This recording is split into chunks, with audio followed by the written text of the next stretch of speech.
Numerical note summation n vary from 1 to infinity n upon n square plus 1 का whole square. कौन से integral test चल रहा है? सबसे पहला काम करेंगे, जो आपका un है उसी को क्या मान लेंगे, f ऑफ n मान लेंगे। सॉल्यूशन लिखना here un is equal to n upon n square plus 1 का होल स्क्वायर, और यही हमारे लिए कौन होगा, f ऑफ n।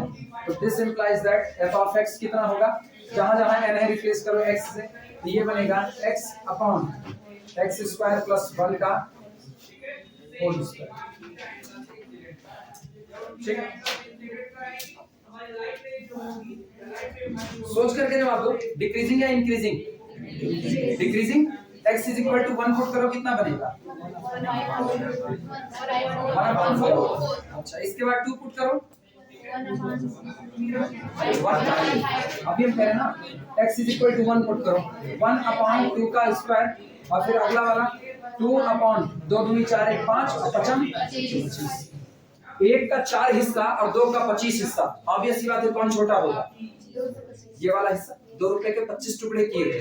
अच्छा, 3 रखने पर 3/3 का नाम 9 1 10 10 दहम 100। आपके 3 रुपए के कितने टुकड़े किए गए, 100 टुकड़े किए गए। और छोटा हो गया कि नहीं हो गया, इसका मतलब आप कॉन्टिन्यूअसली क्या हो रहे हो, डिक्रीज हो रहे हो, कॉन्टिन्यूअसली डिक्रीज। यहां पर लिखना दिस इज ग्रेटर देन और equal to 0 for all x greater than और इक्वल टू 1 एंड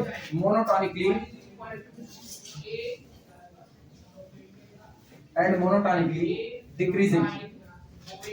जो आपको f ऑफ x दिया गया है वो आपका कैसा हो गया, मोनोटोनिकली डिक्रीजिंग हो गया, और साथ ही साथ x ग्रेटर देन और इक्वल टू 1 के लिए कैसा बना हुआ है, पॉजिटिव बना हुआ है।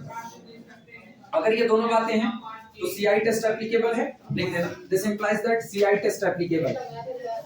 हां, क्या हुआ, अच्छा बोलो, this implies that CI test applicable.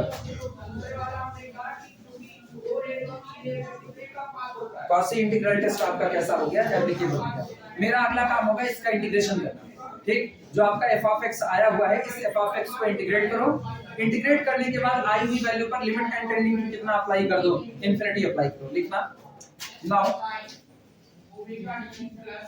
in is equal to integration from 1 to n f of x dx, and this is equal to integration from 1 to n x upon x square plus 1 का whole square, साथ में dx। Note करें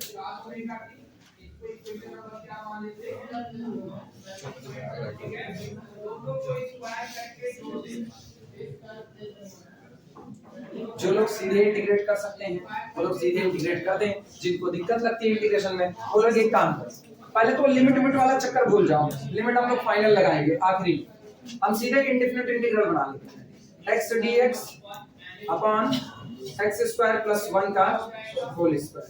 ठीक है, एक काम करते हैं, यहाँ 2 से मल्टीप्लाई, यहाँ 2 से, कोई दिक्कत किसी को?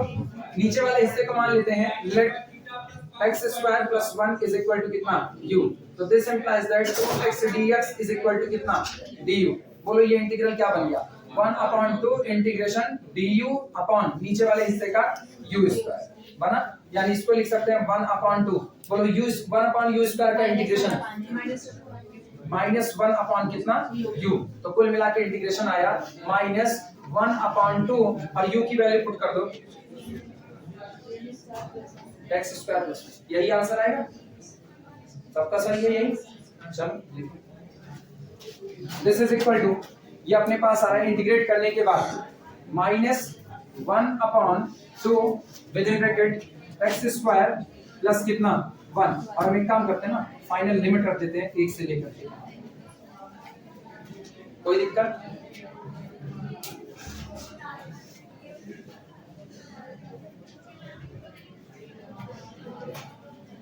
चलो एक बार अपर लिमिट अप्लाई करो, एक बार लोअर लिमिट, कितना आएगा, दिस इज इक्वल टू, एक काम करो -1/2 को बाहर कर, -1/2 बाहर आ गया, ब्रैकेट के अंदर में एक बार अपर लिमिट रखो 1/n स्क्वायर प्लस कितना 1, और माइनस लोअर लिमिट 1 रख रहे हो तो 1 + 1 2, 1/, सही है गलत? चेक कर लो, सही है। अगला काम क्या होगा? लिमिट अप्लाई करना। ठीक, दिया इंटीग्रेशन फ्रॉम 1 से infinity function fx dx is equal to limit n tending to the infinity integration from 1 to n function fx dx, and this is equal to limit n tending to the infinity minus 1/2 बाहर है, अंदर के हिस्से में 1/n square plus 1 minus 1/2। ये बताओ n tending to infinity करोगे तो क्या केवल -1/2 आएगा?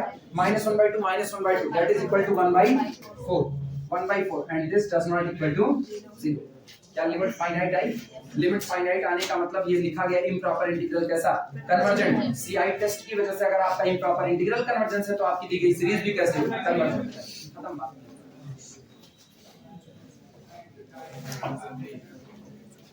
मानते हैं this implies that integration 1 to infinity fx dx is convergent. So by CI test, Cauchy integral test, summation un n vary from 1 to infinity is also convergent. ये भी कैसा होगा? convergent।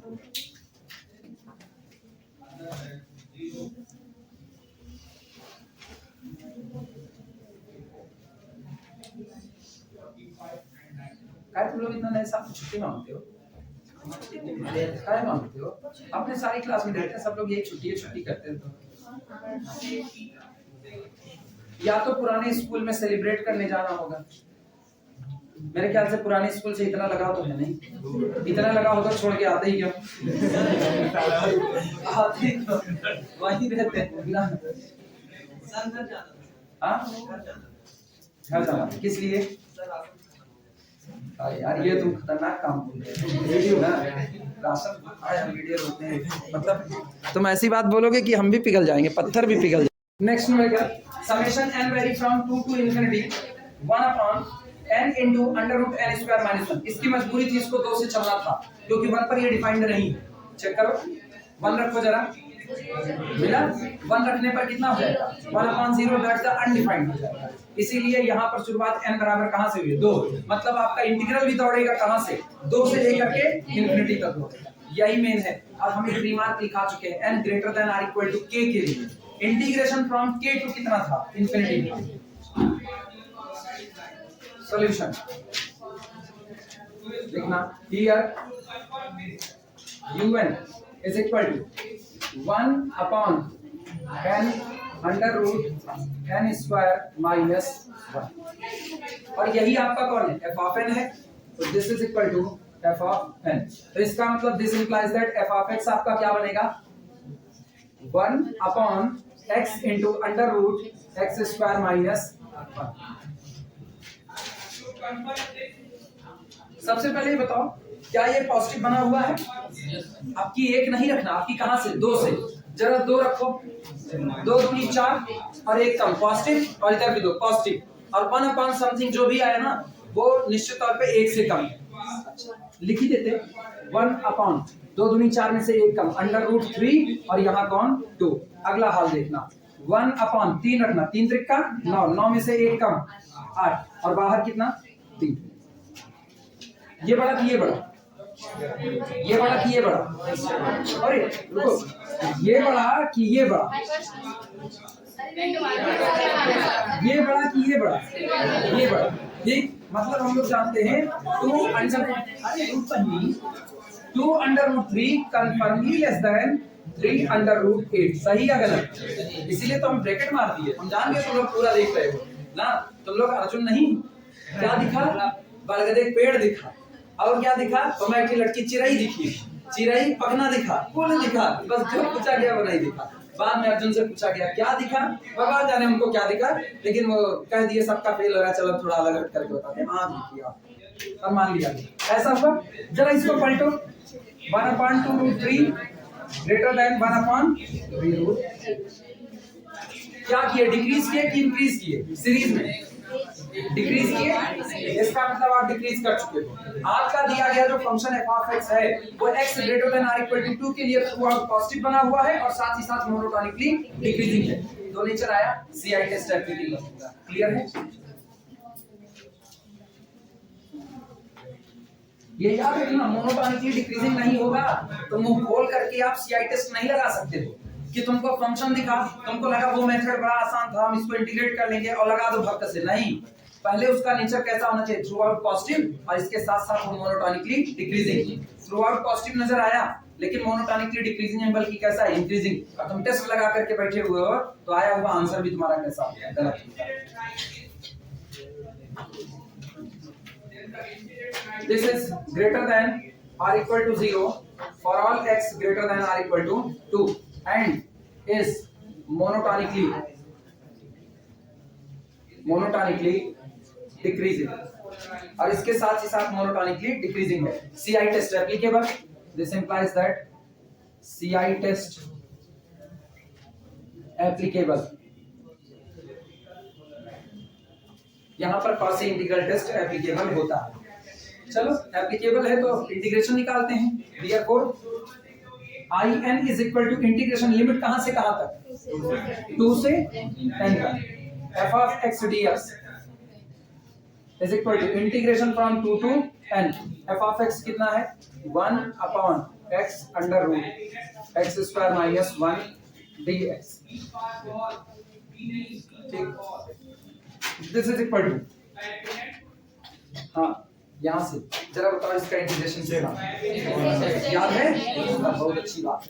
सेक इनवर्स x, सेक x, sec inverse x और lower limit 2 से लेकर के n तक, और ये पूरा टूटेगा किसमें, sec inverse n minus sec inverse 2। याद रखना ना, इंटीग्रेशन नहीं याद रखोगे तो फिर सब जानते हुए उसके बाद भी नहीं निकाल पाओगे। अगला काम क्या निकालना है, अगला काम limit n tending to infinity पर, क्योंकि अब हमको इम्प्रॉपर इंटीग्रल की वैल्यू चाहिए कि इम्प्रॉपर इंटीग्रल कन्वर्जेंट या डाइवर्जेंट। इतना therefore integration from 2 to infinity function fx dx is equal to limit n tending to the infinity integration from 2 to n f of x dx and this is equal to limit and tending to the infinity। बोलो integration कितना आएगा, sec inverse n minus sec inverse 2। Note करो limit apply करो।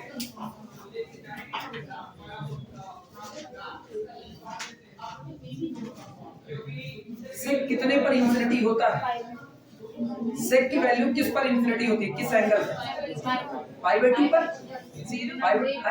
जहां पर cos 0 होगा वहीं पर sec इंफिनिटी होगा, क्योंकि sec कौन होता है, 1 cos, और मुझको पता है cos 0 होता है π/2 पर, तो cos π/2 इसका मतलब लिखा गया होगा 1 cos π/2 का मतलब है sec π/2 लिखा जाता है, और sec π/2 कितना, इंफिनिटी, यानी sec इनवर्स इंफिनिटी।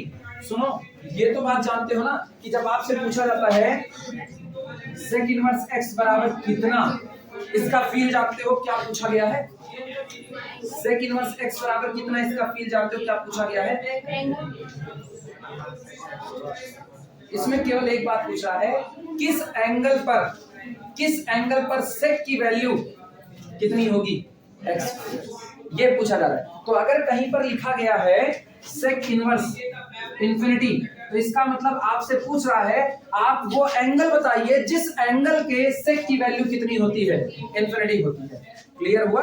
जैसे अगर हम कहें ना sin inverse 1 is equal to theta लिखा, तो इसका मतलब वो एंगल बताइए जिस एंगल पर sin की वैल्यू कितनी होती है, 1 होती है। ये पढ़ा इसी तरीके से जाता है, वो एंगल जिस पर sin की वैल्यू कितनी होती है, 1। बोलो किस एंगल पर sin की वैल्यू 1 आती है, 90 पर, π/2 पर, तो इसका मतलब sec इनवर्स 1 बराबर कितना हो जाएगा, π/2। इसी तरीके से यहाँ पूछ रहा है, जैसे लिमिट अप्लाई करेंगे ना, तो बोलो लिमिट क्या अप्लाई करेंगे, sec inverse infinity minus sec inverse कितना, ये पूछा।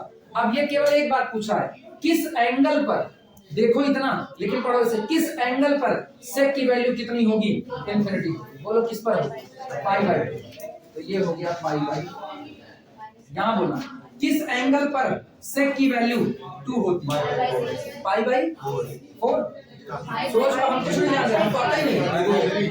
पाई बाई 3, पाई बाई 6 या पाई बाई 3 सोच लो।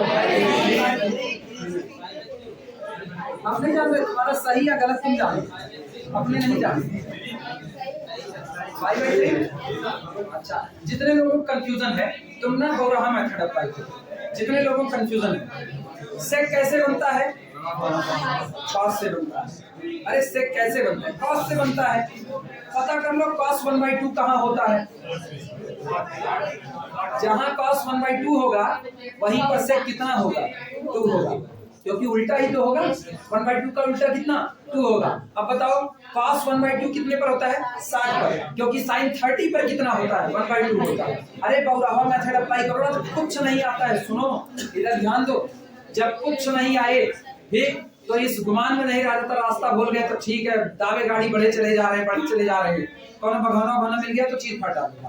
तो इसीलिए रास्ता पूछते पूछते जाया जाता है। अगर तुम एग्जाम हॉल में भूल गए इस बात को, कितने की वैल्यू क्या होती है ना, कुछ नहीं करना, तुमको रिकॉल करना है बस पुरानी बातें। तुमको ये रिकॉल करना है किस एंगल पर सेक की वैल्यू 2 होती है। जिस एंगल पर सेक की वैल्यू 2 होगी उसी एंगल पर cos की वैल्यू उसका उल्टा 1/2 होगा। और cos 1/2 कहाँ होता है? ये तो सबको पता है, कितना? 60 पर।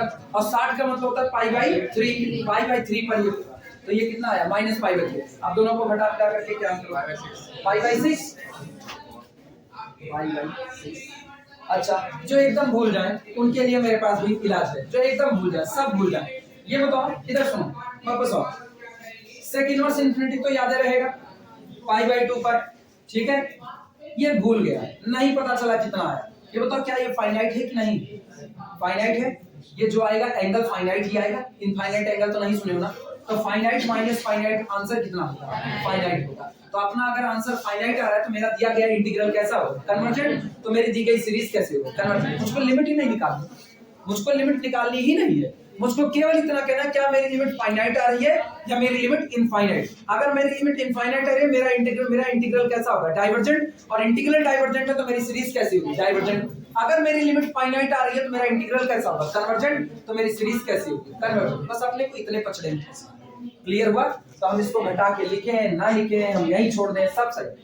Implies that integral is convergent, इतना लिख करके तब बोलना।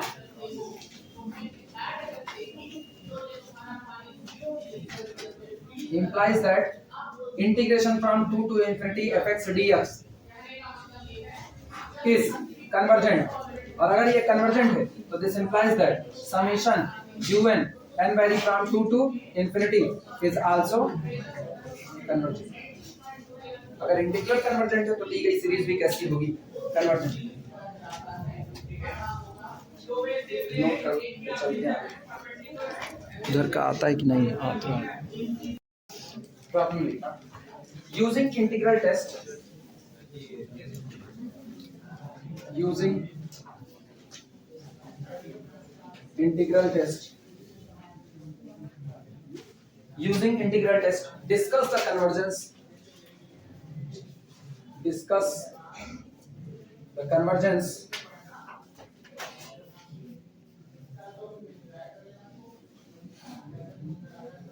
using integral test, discuss the convergence of the series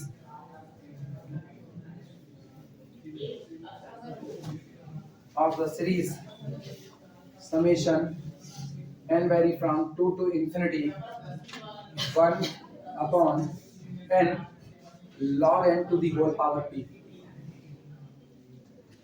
log n to the whole power p, जहां पर p आपका पॉजिटिव, p greater than 0।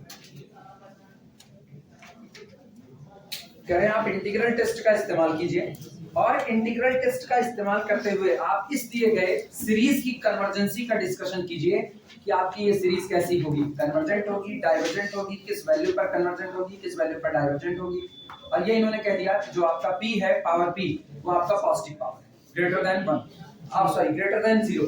अब ग्रेटर देन 0 में ना कैटेगरी बन जाती है कि आप एक से बड़े हो सकते हो और एक से छोटे हो सकते हो। हमको यही सारा डिस्कशन इसमें करना है, किस वैल्यू पर ये कन्वर्जेंट होगा और किस पर ये डाइवर्जेंट होगा। लिख लो तो शुरुआत करें। हाँ, कॉशी कंडेंसेशन से लगा हुआ है। यही दिखाना है कि जो चीज कॉशी कंडेंसेशन से भी लग रही है वो किसी और टेस्ट से भी लग जाए। देखो कॉशी कंडेंसेशन में इसके बिहेवियर पर बात की गई, खोज लो कॉशी कंडेंसेशन में जाकर के खोजो। वीडियो रोक दे रहे तब तक, चलो कोई नहीं। अरे रुका अल्टरनेटिंग सीरीज की डेफिनेशन ही तो चल रही है ना। Series of the form u1 minus u2 दोहराने वाला इसी होता ना।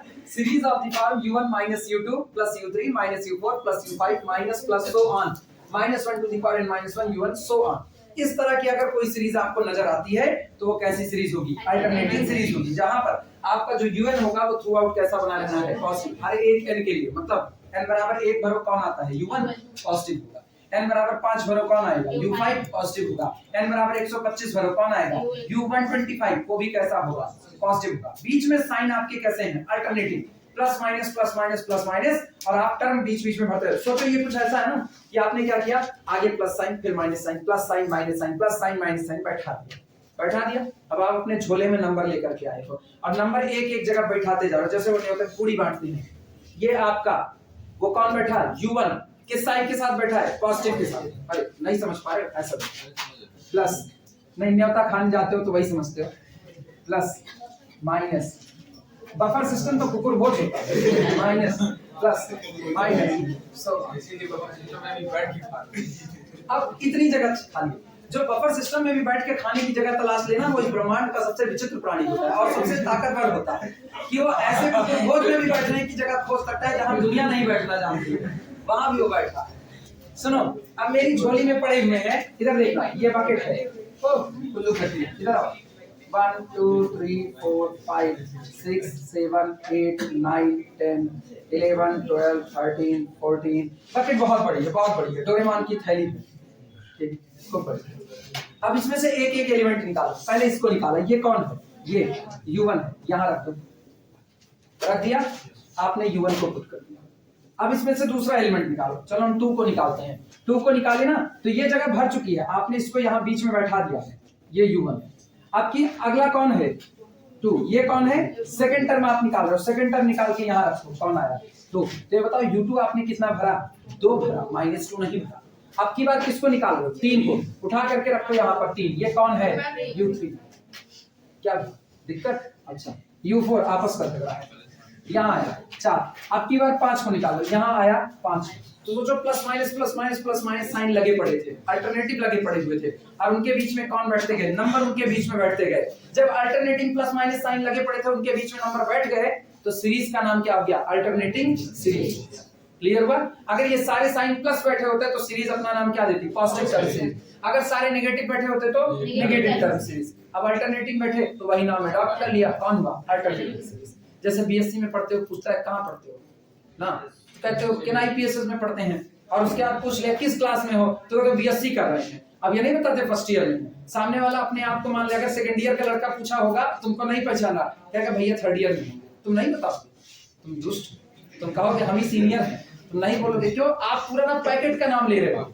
आप कर रहे हो बीएससी फर्स्ट ईयर, और नाम आप किसका ले रहे हो? पूरे का ले रहे हो कि बीएससी कर रहे हो। सेम कंडीशन, जो सीरीज बैठना चालू की, सीरीज पहले से अल्टरनेटिंग थी, उसके बीच में नंबर बैठने चालू हुए, तो नंबर प्लस माइनस के साथ बैठे, उन्होंने सीरीज का नेचर अडॉप्ट कर लिया, that's the alternating series. Clear हुआ? Yes sir. इतना हुआ तो आगे बात।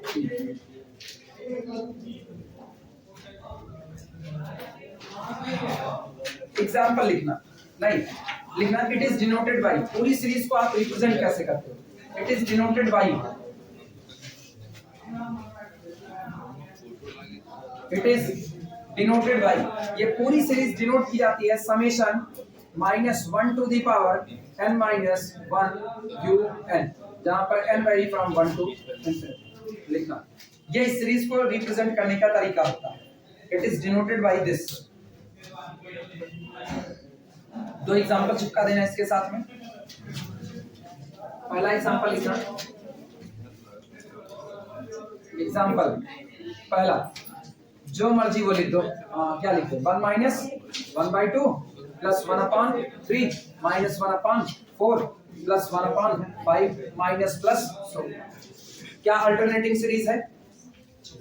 दूसरा देखना, दूसरा 1 minus 2 upon log 2 plus 3 upon log 3 minus 4 upon log 4 plus minus so on. क्या ये भी अल्टरनेटिंग टर्म सीरीज है? यस सर, नोट कर।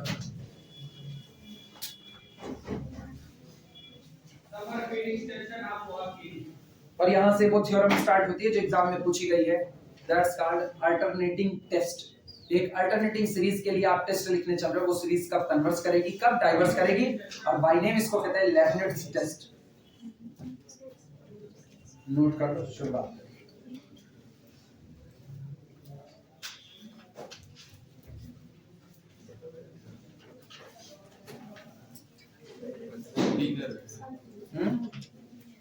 घर जाने के लिए कोई कल छुट्टी में जाए जा। हाँ झूठ है, फर्जी फर्जी आते रहे। ये अपनी क्रेडिट खत्म कर लेंगे, इनकी बात का कोई मतलब नहीं है। बता रहे कह रहा है तुम्हारे अंदर एम्पलीफायर फिट है ना, सबकी धीमी आवाज को तुम तेज करके बोलते हो। हाँ अच्छा, ऐसा एम्पलीफायर है ना, झूठे बोलता सही नहीं बोलता। हो गया तो हटाया जाए, हुआ।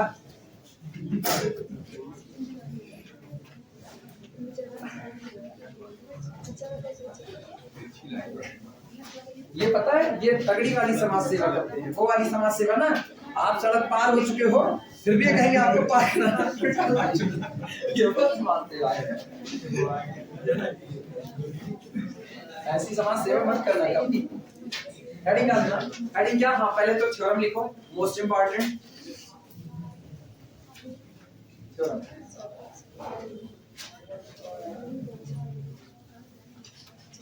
अल्टरनेटिंग सीरीज टेस्ट,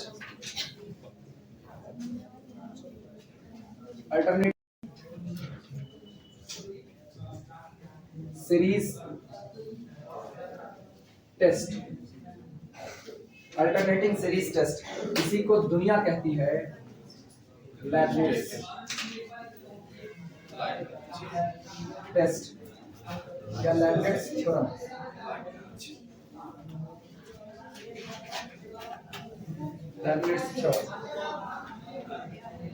मैथमेटिशियन थे, डिक्शनरी में खोजना मतलब ब्लिट्स की हिंदी क्या होती है ना, मैथमेटिशियन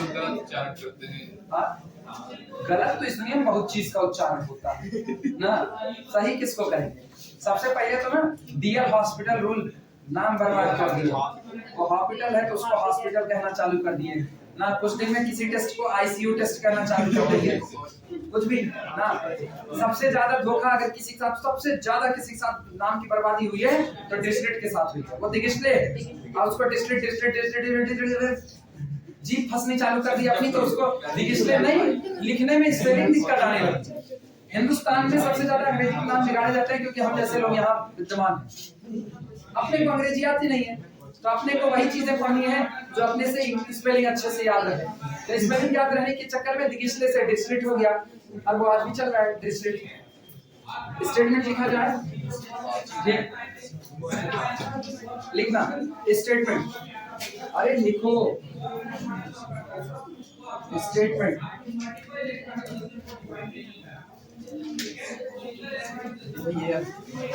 स्टेटमेंट में लिखना, पहले तो सीरीज लिखो u1 minus u2, u1 minus u2 plus u3 minus u4 plus minus up to so on, जहां पर un ग्रेटर देन 0 है फॉर ऑल n के लिए। ठीक,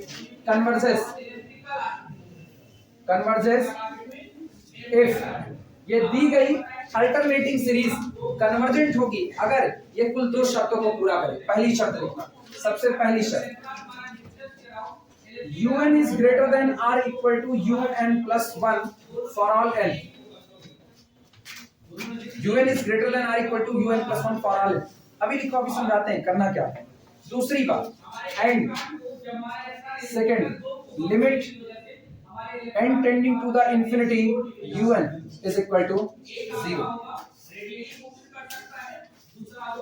अगर आपको एक अल्टरनेटिंग सीरीज दी जा रही है, उस अल्टरनेटिंग सीरीज को ध्यान से देखो, और उस अल्टरनेटिंग सीरीज में से जितने उसके टर्म है u1 u2 u3 u4 u5 उनको बाहर निकाल लोगे तो सीरीज के टर्म बाहर निकालने पर क्या बनता है? सीक्वेंस। सीक्वेंस के टर्म के बीच में साइन बैठा दो तो सीरीज बन जाती है, और सीक्वेंस आप पूरी सीरीज में से साइन को निकाल लो तो क्या बन जाता है, सीरीज बन जाती है। हाँ सॉरी सीक्वेंस, इधर ध्यान देना। 1 + 2 + 3 + 4 + 5 + up to so यही है। अब एक काम कर रहे हैं, इस पूरी अभी ये क्या है, सीरीज है, इस सीरीज में से साइन को बाहर कर देना। अभी ये क्या है, नेचुरल नंबर का सीक्वेंस बन गया कि नहीं। अगला हाल 2 - 3 + 4 - 5 + 6 - 7 सो ऑन। अभी ये कौन है, सीरीज। कैसी सीरीज, अल्टरनेटिंग सीरीज। इस अल्टरनेटिंग सीरीज में से धीमे से सारे साइन हटा दो। अभी ये कौन, सीरीज हो चुका है, अब सीक्वेंस बन चुका है। ठीक, तो जब आप सीरीज में से साइन को हटा लेते हो तो कौन बनता है, सीक्वेंस, और जब आप सीक्वेंस में साइन को डाल देते हो तो क्या बनता है, सीरीज। इतनी बातें क्लियर हैं। तो हमको सबसे पहला काम ये करना है, जो मेरी अल्टरनेटिंग सीरीज दी गई है उस अल्टरनेटिंग सीरीज में से सारे साइन हटा के सीक्वेंस बना देने हैं। u1 - u2 + u3 - u4 + u5 - u6 + u7, ठीक, सो ऑन चलते चलते +-1 to the power n - 1 un, और प्लस अगला कौन, -1 to the power n un + 1। सो क्या ये अल्टरनेटिंग सीरीज है कि नहीं है। इसमें से सबसे पहले सारे साइन हटा दो। ठीक है, तो क्या किया, का इलेक्ट्रॉन में हमारा न्यूक्लियस के अराउंड इलेक्ट्रिकल आर्बिट्रेट घूमेगा, तो घूमने के लिए आपको क्या अभी एक सीक्वेंस बन चुका है कि नहीं। इस सीक्वेंस की स्टडी है। लेबनिट्ज का टेस्ट कहता है कि सबसे पहला काम ये कीजिए कि आप अपनी लिखी गई सीरीज को एक सीक्वेंस के तौर पर देखिए, मतलब सारे साइन हटा दो, जो आपका u1 u2 u3 un जो आपका बच रहा है आप उसको देखो, आपके पास एक सीक्वेंस आ चुका है। आपका सीक्वेंस कैसा होना चाहिए कि un greater than r equal to हो un + 1 से, मतलब हर पहले वाला टर्म अपने बाद वाले टर्म से बड़ा होना चाहिए या तो बराबर होना चाहिए। किसका नेचर होता है, मोनोटोनिकली डिक्रीजिंग। इसका मतलब कहने का है कि आप अपनी सीरीज से जब सीक्वेंस बनाए तो वो सीक्वेंस मोनोटोनिकली डिक्रीजिंग होना चाहिए, एक बात। दूसरी बात, उसका जो nth टर्म है उसकी लिमिट कितनी होनी चाहिए, 0। अगर ये दो बातें पूरी होती हैं तो आपकी अल्टरनेटिंग सीरीज कैसी होगी, कन्वर्जेंट होगी, अदरवाइज वो कन्वर्जेंट नहीं होगी। क्लियर है बातें। इसी बात को हम लोगों को साबित करना है कि if in an alternating series the sequence formed out by the term of the series, अगर आप सीरीज के टर्म से एक सीक्वेंस को फॉर्म आउट करते हो and that sequence is monotonically decreasing, also limit of the un is equal to 0, then our alternating series must be convergent. तब हमारी दी गई सीरीज कैसी होगी, कन्वर्जेंट होगी। टेस्ट क्लियर है सबको, चलें इसका प्रूफ करें। हाँ, इसका प्रूफ एग्जाम में पूछा गया है, कि बात जाने रखना। ठीक, कब पूछा गया है वो सारी बातें एक अलग बात है, लेकिन इसका प्रूफ एग्जाम में पूछा जा चुका है और 2-3 बार पूछा गया है, ये भी तय 2-3 बार पूछा गया है। चलो प्रूफ करते हैं। अच्छा एक चीज याद करो, तुम लोग पार्शियल सम पढ़े होगे ना, जो कहाँ पूछेंगे वो बताएगा। पार्शियल सम जिससे पूछेंगे, सोच लो पहले दिमाग से, अब उनको पार्शियल सम पूछना पड़ेगा। इसको रोक दें तब तक, शुरुआत करते हैं। लिखना प्रूफ, प्रूफ में लिखो, लेट द सीरीज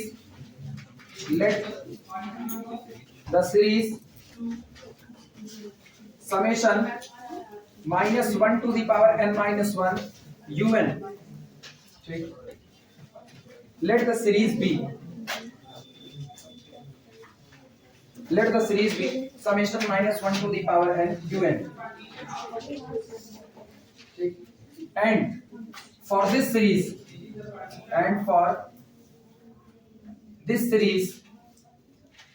सुनो, एक तो सीरीज दी गई है, हालांकि हम इस बात को ना लिखते तब पर भी काम चल जाता। हम कह रहे हैं माना हमको जो दी गई सीरीज है वो है summation -1 to the power n - 1 un, यानी हमको एक अल्टरनेटिंग सीरीज दी गई है। इस अल्टरनेटिंग सीरीज के लिए हम इसका पार्शियल सम मान लेते हैं। इसका पार्शियल सम कौन है, Sn। आप पार्शियल सम का मतलब शुरू से लेकर के nth टर्म तक का जोड़ आप क्या मान रहे हो, Sn मान रहे हो। तो हम कह रहे हैं sum of, let for this series sum of nth partial sum या sum of nth terms हालांकि इसको ना sum of first nth term होना चाहिए, sum of first nth term is Sn। माना मेरी दी गई सीरीज में जो शुरू के n टर्म है उनका जोड़ हम कितना मान लेते हैं, Sn मान लेते हैं। अच्छा ये बताओ, अगर शुरू के n टर्म का जोड़ Sn है तो शुरू से 2n टर्म का जोड़ क्या होगा, S2। अब मेरे ख्याल से मेरे लिए शुरू के n टर्म जोड़ने से अच्छा है शुरू के 2n टर्म को जोड़ना, पेयरिंग हो जाएगी। सुनो यहाँ सारी चीजें ना, यहाँ सारी चीजें याद करो, हम लोग पीछे कहीं पर एक थ्योरम पढ़ चुके हैं, ठीक, जहां पर S2n कन्वर्ज करेगा वहीं पर Sn कन्वर्ज करेगा। एक सीक्वेंस का nवां टर्म और एक सीक्वेंस के n+1 टर्म एक ही लिमिट पर कन्वर्ज करते हैं, दो अलग अलग लिमिट पर कन्वर्ज नहीं करते। यानी if limit n tending to the infinity an is equal to l, the limit n tending to the infinity an+1 also is equal to कितना होता है, l होता है, वो अलग अलग नहीं होता। अगर हम n टर्म मानते हैं तो सोचो दिक्कतें क्या है अपने लिए। दिक्कतें ये हैं कि आप Sn बराबर क्या मानोगे, पहला टर्म कौन है, u1 minus u2 plus u3 minus u4, इस तरीके से चलते हुए plus minus 1 to the power n minus 1 un। आपको यही तो लिखना पड़ेगा, आपको इनका पूरा जोड़ चाहिए, u1 u2 का जोड़ नहीं चाहिए, पूरी सीरीज में पहले टर्म से लेकर के n टर्म तक का जोड़ आपका कौन बनेगा, Sn बनेगा। दिक्कत ये आई ना, आप इसमें क्या जानते हो, n इवन है कि ऑड है, कुछ पता है नहीं। अगर n ऑड होगा तो पेयरिंग आप कभी नहीं कर पाओगे, पेयरिंग का मतलब जोड़ा बनाओ, आप जोड़ा नहीं बना सकते हो। और अगर n इवन हुआ तो आप जोड़ा बना सकते हो, लेकिन तब आपको पता तो होना चाहिए n कितना होगा। तो हम एक काम करते हैं, हम Sn को तो कह रहे हैं कि ठीक है, ये आपको बताने के लिए हमने कह दिया कि शुरू के जो फर्स्ट n टर्म है उनका जोड़ क्या कहा जाता है, Sn। तो इसका मतलब शुरू के 10 टर्म का जोड़ क्या कहा जाएगा, S10। शुरू के 20 टर्म का जोड़ क्या कहा जाएगा, S20। तो शुरू के 2n टर्म का जोड़ क्या कहा जाएगा, S2n। अब वो लिखना मेरे लिए ज्यादा आसान है। क्लियर हुआ? सुनो कैसे, इसका मतलब अगर हम S2n लिखना चाहें, इधर मेरे साथ बने, S2n लिखना चाहें, कोई लिखेगा नहीं, केवल बस देखो, S2n बराबर u1 माइनस u2 प्लस कितना u3 माइनस कितना u4 plus u5 minus u6, इस तरीके से चलते हुए प्लस माइनस सो ऑन चलते हुए, ये बताना, प्लस u लास्ट में क्या आता है u2n, तो इसके पहले क्या था 2n माइनस 1। अब जरा साइन का हाल देखो, plus minus plus minus plus minus plus minus. ये बताओ आप कुल कितने टर्म ले रहे हो, even number of term, even number of term. 2 के आगे कैसा साइन, 4 के आगे कैसा साइन, 6 के आगे, सारे इवन फैक्टर के आगे कैसा साइन, नेगेटिव। तो u2n इवन होता है कि नहीं होता, ये नीचे का सफिक्स देखना, 2n इवन है कि नहीं, तो इसके आगे कैसा साइन, और नेगेटिव के जस्ट पहले साइन मिल गया कि नहीं मिला, जबकि un में ये बात आपको ना मिल पाती।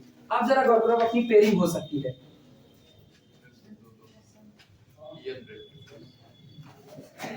दो की पेयरिंग हो गई कि नहीं हो गई, टोटल कितने ब्रैकेट तैयार हुए, n ब्रैकेट तैयार हुए, मतलब मेरे लिए ये काम ज्यादा आसान पड़ेगा। क्लियर है? और अगर Sn को कन्वर्ज नहीं होना है ना, तो S2n तो वैसे भी नहीं कन्वर्ज होने वाला, और अगर S2n कन्वर्जेंट है तो Sn को तो कन्वर्ज होना पड़ेगा। क्लियर हुआ? क्योंकि सीक्वेंस या तो कन्वर्जेंट होता है, या तो डाइवर्जेंट होता है, या तो ऑक्सिलेटरी नेचर का होता है, दोहरा नेचर नहीं रख सकता सीक्वेंस। कि आपका सीक्वेंस थोड़ी देर में कहे कि जब आप 10 टर्म को लेके चलोगे कन्वर्जेंट, 20 लेके चलोगे डाइवर्जेंट, सीक्वेंस में नंबर ऑफ टर्म कितने, अपने यहाँ इनफाइनाइट। और अपने लोग जानते हैं, भाई तुम लोग सीक्वेंस के बारे में याद करो, हम ही पढ़ाए हुए हैं, an limit an is equal to limit an+1 is equal to कितना, बराबर बराबर। आप चाहो तो ये लिखो, limit of the an is equal to limit of the a2n also is equal to कितना, l। ये अलग अलग लिमिट पर कन्वर्जन नहीं कर सकता, क्योंकि सीक्वेंस के बारे में ये बात कही जाती है कि सीक्वेंस में नंबर ऑफ टर्म कितने हैं, इनफाइनाइट। और अगर वो कन्वर्जेंट है तो इसका मतलब चलते चलते चलते चलते वो लोग एक दूसरे के टर्म नजदीक आ रहे हैं। नजदीक आने का मतलब उनके बीच में डिफरेंस क्या हो रहा है, खत्म हो रहा है। जब डिफरेंस खत्म हो रहा है तो एक सिचुएशन ऐसी बनेगी, पर्टिकुलर m के बाद आप चाहे जितना आगे चलो, आपके बीच में अंतर लेस देन कितना बना रहेगा, एप्सिलॉन। याद आई बात है सर? अब हम लोग S2n लिखेंगे, पूरा मिटा रहे हैं, लिखना। So S2n is equal to,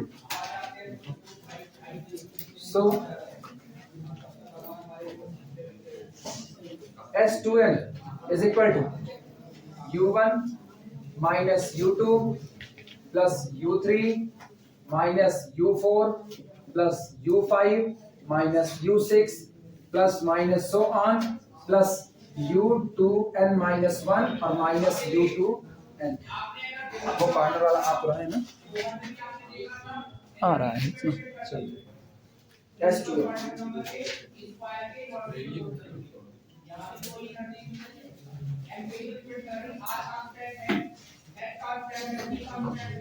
अपने थ्योरम प्रूफ करने चल रहे हैं। थ्योरम में ये कहा गया है कि अगर आपकी सीरीज इस तरह अल्टरनेटिंग सीरीज है और वो दो नेचर रखती है, ये कन्वर्जेंट होगी अगर ये दोनों बातें पूरी होती हैं। तो अगर ये दोनों बात कि आपकी सीरीज कैसी है, मोनोटोनिकली डिक्रीजिंग नेचर की है और एनवन टर्म की लिमिट कितनी जा रही है, 0 जा रही है, तो आपकी सीरीज कैसी होगी, कन्वर्जेंट होगी। हमको इसी बात को साबित करना है कि ये बात जो लिखी गई है वो बात सही है। हमने सबसे पहला एक काम किया, एक अल्टरनेटिंग सीरीज बना ली है। उस अल्टरनेटिंग सीरीज में हमने शुरू के 2n टर्म का जोड़ बैठा दिया है और शुरू के 2n टर्म का जोड़ को किससे रिप्रेजेंट करते हैं, S2n से रिप्रेजेंट। इतनी बातें लिखी। अब एक बात जो हम पूछने चल रहे हैं वो बताना, इसमें से कितने लोग कहते हो कि S2n के बारे में बता सकते हैं कि जोड़ पॉजिटिव आएगा या नेगेटिव आएगा? कितने लोग बता सकते हो कि ये S2n का जोड़ पॉजिटिव आएगा या नेगेटिव आएगा? S2n पॉजिटिव आएगा या नेगेटिव आएगा? मतलब आप शुरू के 2n टर्म को जोड़ दिए, पॉजिटिव आएगा या नेगेटिव आएगा? कोई कंडीशन नहीं, पॉजिटिव। कितने लोग कहते हैं पॉजिटिव आएगा? हाथ उठाओ। कितने लोग कहते हैं ये पॉजिटिव आएगा? अरे कंडीशन तो लिखी गई है। तो ये है पॉजिटिव पॉजिटिव वाले लोग हाथ ऊपर करें। बड़े धीमे धीमे उठाओ यार, लॉजिक सोच के उठाना नहीं, हम पूछ लेंगे कैसे पॉजिटिव आएगा। सुनो वापस इधर पॉजिटिव आएगा, इधर बस क्या लिखा है, सीरीज का नेचर कैसा होना है,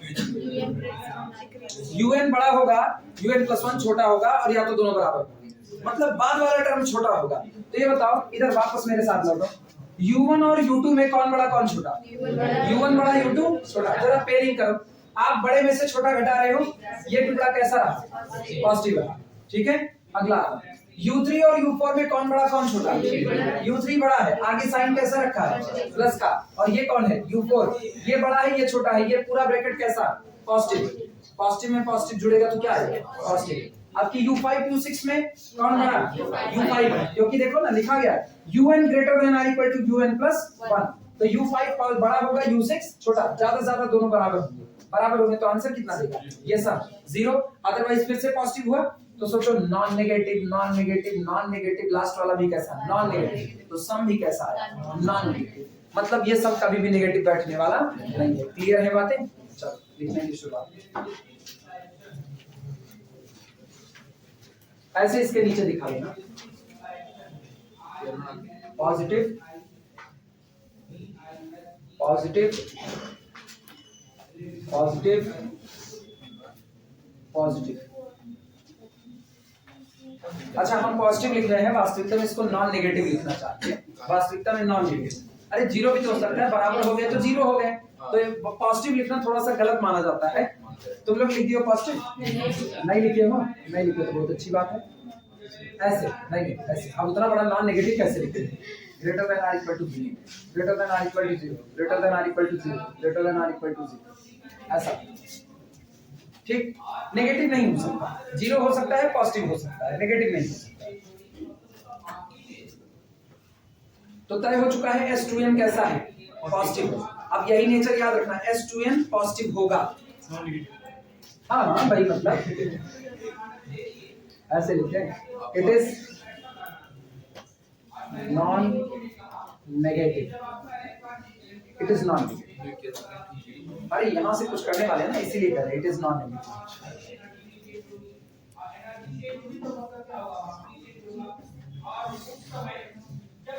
हो गया? Yes sir. सुनो अभी लिख रहे हैं, लिखो लिखो लिखो।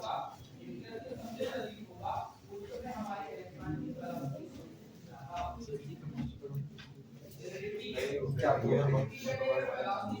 चाहे क्या कुछ तो कहते का कौन विपिन एथिक्स पढ़ा है, केमिस्ट्री पढ़ा है। सब लोग लिख चुके हैं? सुनो इधर आओ, वापस सुनो, रीअरेंजमेंट कर रहे हैं, ध्यान देना। दिस इंप्लाइज दैट S2n, ओ इधर आओ वापस, S2n is equal to U1 minus, pairing देखना कैसे कर रहे हैं, U2 माइनस U3। सही है गलत? सही है गलत? अरे U1 को रोक लिया और इन दोनों में से माइनस को कॉमन कर लिया, तो U2 माइनस U3। खोलो फिर से वापस वही पुराना वाला है कि नहीं? अच्छा, इसके बाद देखना, अब की बार ये दोनों पेयर हो चुके हैं, अब की बारी इन दोनों के पेयर करने की। फिर से माइनस कॉमन करें, माइनस कॉमन के अंदर कौन बना? U4 माइनस U5, ठीक है। अच्छा, माइनस अगला कौन बनेगा सोच सकते हो, U6 माइनस U7। और इस तरीके से चलते हुए माइनस, जरा सोच के जवाब देना, इसमें से और इसके पहले वाले में से, इसमें से इसके पहले वाले में से U2n minus 2 minus U2n minus 1, और आखिरी में बिना पेयर के छूट जाएगा माइनस U2। सही या गलत? मानते हो इस बात को? नोट करो, नोट करो, बहुत धीमे चल रहे हैं। रीअरेंजमेंट बोलते हैं इसको, पुनः से व्यवस्थित करना।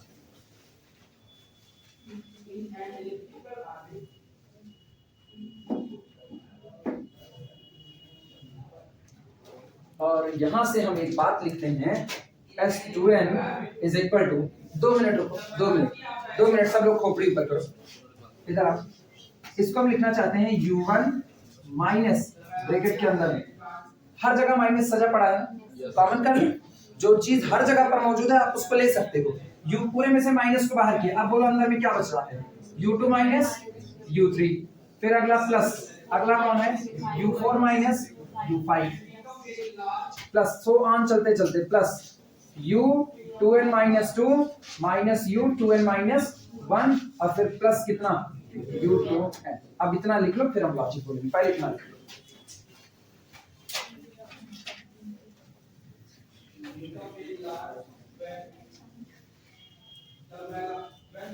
बस ये देख रहे हैं ना कुल कितने टर्म को अभी तक आपने जोड़ा है। अरे अंदर नहीं गिनती करनी है, बाहर कुल कितने टर्म अभी तक आपने जोड़े हैं, 2n टर्म, 2n टर्म। अरे S2n ही तो निकाल रहे हो, तो 2n टर्म को जोड़ा हुआ है।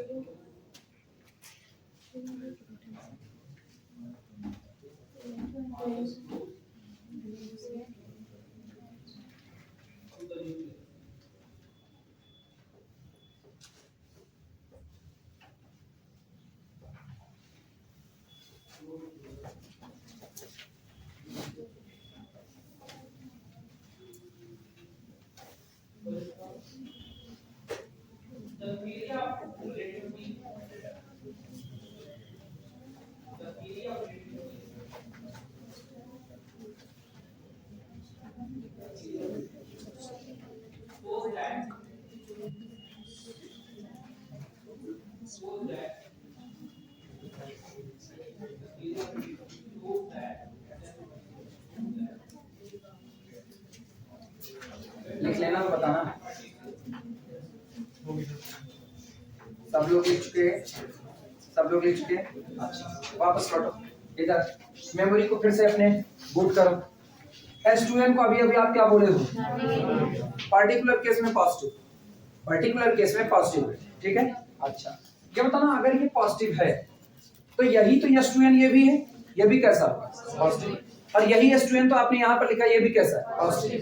अच्छा ये पॉजिटिव है ना, कोई चीज पॉजिटिव है, दो लोग घट रहे हैं कि नहीं घट रहे हैं, ये घट रहा है किसमें से, U1 में से, फिर भी रिजल्ट क्या दे रहा है पॉजिटिव, तो कौन बड़ा कौन छोटा होगा, U1 बड़ा होगा और ये छोटा होगा। अब सोचो इतने में से ये क्वांटिटी घटा करके तब S2n आता है, पहले S2n नहीं आता, तो क्या यहाँ से ये बात साफ है कि नहीं है कि S2n से बड़ा कौन है, U1, S2n less than or equal to U1। सही है, पहले इत्मीनान से सोचना। सुनो अपने पास 15 है, ठीक है, अपने पास 15, हम कहते हैं 18 में से 3 निकालेंगे तभी 15 मिलेगा, अदरवाइज नहीं मिलेगा। सही या गलत, 18 में से 3 निकालोगे तो 18 में से 3 निकालना पड़ रहा है 15 लाने के लिए, तो कंफर्म है अगर 15 और 18 के बीच में रिलेशन मांगे तो 15 इज लेस देन 18 है कि नहीं, मानते हो इस बात को?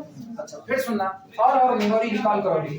25 है, अपने को 50 से 25 बनाना है, कैसे बनाओगे? 50 में से कुछ निकालोगे ना, जब किसी में से कुछ निकाल करके बना रहे हो तो इसका मतलब ये बनने वाली चीज कंफर्मली कैसी है, छोटी, ज्यादा से ज्यादा बराबर हो सकती है। जैसे हम कहें 50 है, 50 से 50 को बनाना है, कितना निकालोगे? 0 निकालोगे, तो इसका मतलब 50 इज लेस देन और इक्वल टू 50, सही लिखा गया है गलत लिखा गया है? सही, दो में से एक के बाद तो अडॉप्ट की जाएगी।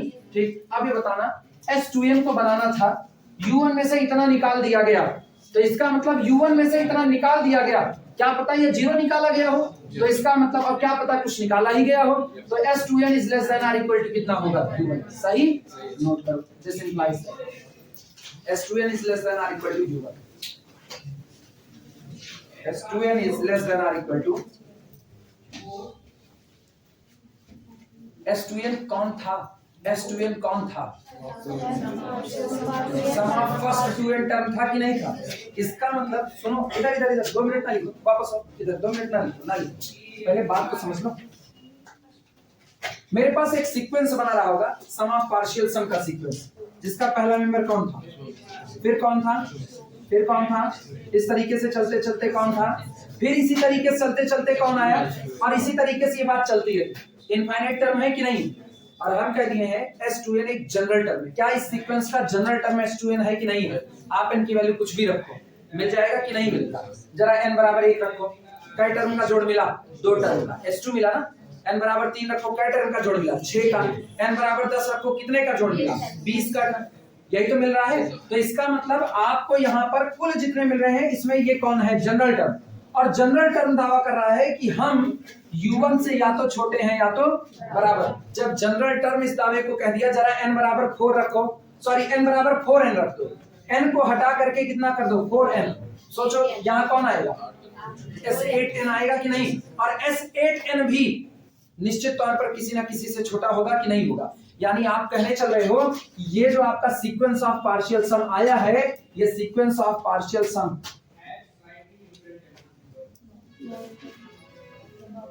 बाउंडेड है, इसको कोई एक मेंबर ऐसा है जो ऊपर बढ़ने से रोक रहा है, हाँ या ना?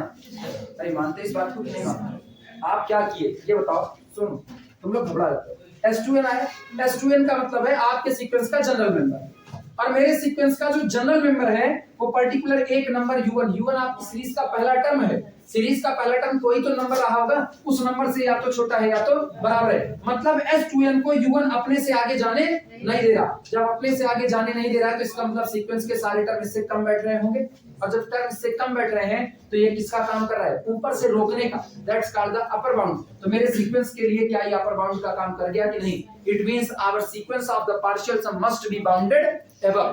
क्लियर हुआ? नोट करो, पहले इतना नोट करो, S2n less than or equal to U1 लिख चुके। दिस इंप्लाइज दैट अपने को सीरीज को कन्वर्जेंट कहना है। सीरीज को कन्वर्जेंट कहने के लिए बेहतर तरीका है कि सीक्वेंस ऑफ पार्शियल सम को क्या कह दिया जाए? कन्वर्जेंट। एक बार sequence of partial sum convergent हो गया, सीरीज ऑटोमेटिकली कैसी हो जाएगी? कन्वर्जेंट। और कोई सीक्वेंस कन्वर्ज होना चाहता है तो इसका मतलब उस सीक्वेंस को पहले क्या होना पड़ेगा? बाउंडेड होना पड़ेगा। जब तक वो सीक्वेंस बाउंडेड नहीं होगा तब तक क्या वो कन्वर्जेंट हो पाएगा? लेकिन बाउंडेड हो गया तो कन्वर्जेंट होगा, इसकी भी गारंटी नहीं। ये है वो देखो फिर बोल। अच्छा सीक्वेंस तो कई लोग पढ़े नहीं ना, हम भी झूठे झेल लिया ना। ये बताओ, ये कमरा है, इस कमरे को बंद कर दो और एक आकर पटक दो इसे, क्या वो गेंद इस कमरे में बंद है कि नहीं? लेकिन इधर उधर उछलती रहेगी, तो इसका मतलब ऑक्सीलेट कर रही है, ऑक्सीलेट कन्वर्ज तो नहीं कर रही है ना। तो बाउंडेड होना कन्वर्जेंट होने की गारंटी नहीं, लेकिन कन्वर्जेंट होना बाउंडेड होने की गारंटी है। अभी हमको कन्वर्जेंट की चाहिए, कन्वर्जेंट ही चाहिए कि आप कन्वर्जेंट करोगे या नहीं करोगे, मेरी सीरीज कन्वर्जेंट होगी या नहीं होगी। उसके लिए सबसे पहले मेरी सीरीज को क्या होना पड़ेगा? बाउंडेड। एक बार मेरी सीरीज बाउंडेड हो जाए फिर हम कन्वर्जेंसी की बात कर लेंगे, लेकिन पहले बाउंडेड तो हो। और उस बाउंडेड दिखाने में पहला स्टेप चल चुके हैं कि मेरा दिया गया जो सीक्वेंस ऑफ पार्शियल सम है वो कैसा हो चुका है? बाउंडेड एवं हो चुका है। Clear?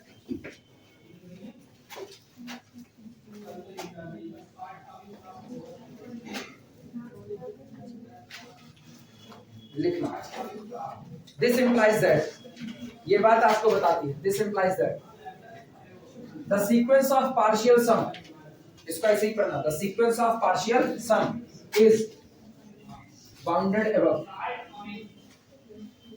is bounded above, the sequence of partial sum is bounded above.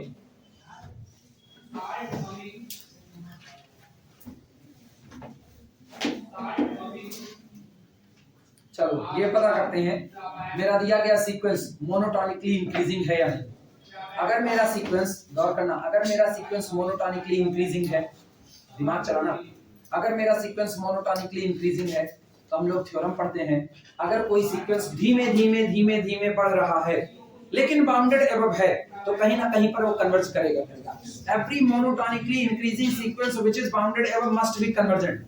नहीं समझ में आया? ऐसे समझो, घर की सीढ़ियां होती हैं, घर की सीढ़ियां नीचे से ऊपर चढ़ो तो ऊपर चढ़ती जाती हैं, आगे बढ़ रही हैं कि नहीं, लेकिन पता चले ऊपर किसी ने छत का दरवाजा बंद कर दिया, तो भले आप नीचे से ऊपर बढ़ रहे थे लेकिन बढ़ने के दौरान आखिरी में आप उसी दरवाजे के आगे क्या जा पाओगे?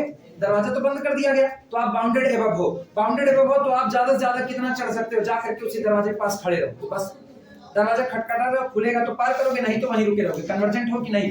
Every monotonically increasing sequence if it is bounded above then must be convergent. Every monotonically decreasing sequence if it is bounded below then again convergent. तय हो गया कि नहीं हो गया?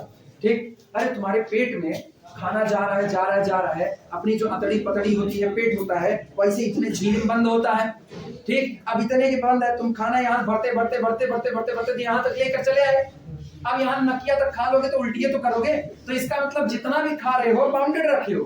तो अगर आपका सीक्वेंस धीमे धीमे इंक्रीज कर रहा है लेकिन बाउंडेड एबव है तो इसका मतलब आप उससे ज्यादा नहीं कर सकते। घर की पानी की टंकी होती है, ऊपर बंद है, नीचे से पानी भरना शुरू करता है, सीक्वेंस आपका क्या, आपने मोटर चला दिया, धीमे धीमे पानी बढ़ रहा है, मोनोटोनिकली इंक्रीज कर रहा है, लेकिन टंकी ऊपर बंद है, तो क्या ऐसा होता है कि पानी बढ़ते बढ़ते बढ़ते बढ़ते अंतरिक्ष में जाने लगे?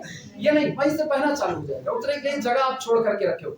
तो कोई भी सीक्वेंस मोनोटोनिकली इंक्रीजिंग है और बाउंडेड अबव है तो कन्वर्जेंट होता है। आप तुरंत कहते हो हे टंकी भर गई, पानी बंद कर दो, कन्वर्जेंट हुए कि नहीं हुए? ये तो नहीं कहते मोटर आप तेज चला दो, ये तो नहीं होता। तो every monotonically increasing sequence if it is bounded above, अगर वो बाउंडेड अबव है तो वो कैसा होगा? कन्वर्जेंट होगा।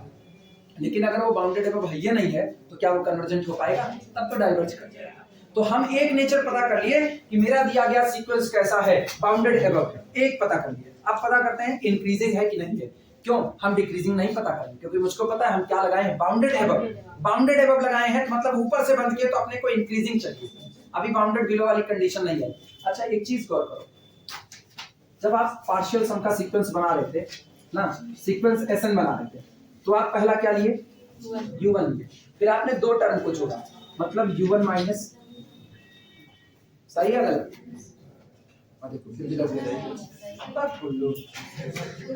सीरीज बोलो क्या थी?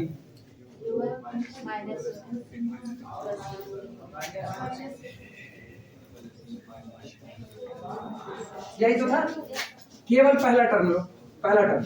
क्या यही S1 है कि नहीं? S2 का नहीं, शुरू के दो टर्म का जोड़, शुरू के दो टर्म का, तो शुरू के दो टर्म का जोड़ यही तो होगा, u1 माइनस u2 की कुछ होगा, यही होगा। अच्छा फिर अगला कौन होगा? u1 माइनस u2 प्लस कितना? अरे शुरू के तीन का, ठीक है। अगला कौन होगा? u1 minus u2 plus u3 minus u2। यही तो बन रहा है, लेकिन इसमें एक कंफ्यूजन आ रही है। कंफ्यूजन ये है, अगर आप यहाँ से सोचो, यहाँ से हम देखें मेरी सीरीज इंक्रीजिंग है डिक्रीजिंग है, तो आपको एक दिक्कत मिल रही है। दिक्कत ये मिल रही है, देखो घट गया, फिर बढ़ गया, फिर कुछ घट गया, तो आप नहीं सोच पा रहे। तो आप किसको पता कर लो? आपको इसके लिए चाहिए नहीं, आप सीधे एसएन के लिए पता कर लो। एसएन आपको बता देगा हम इंक्रीजिंग है या फिर डिक्रीजिंग है।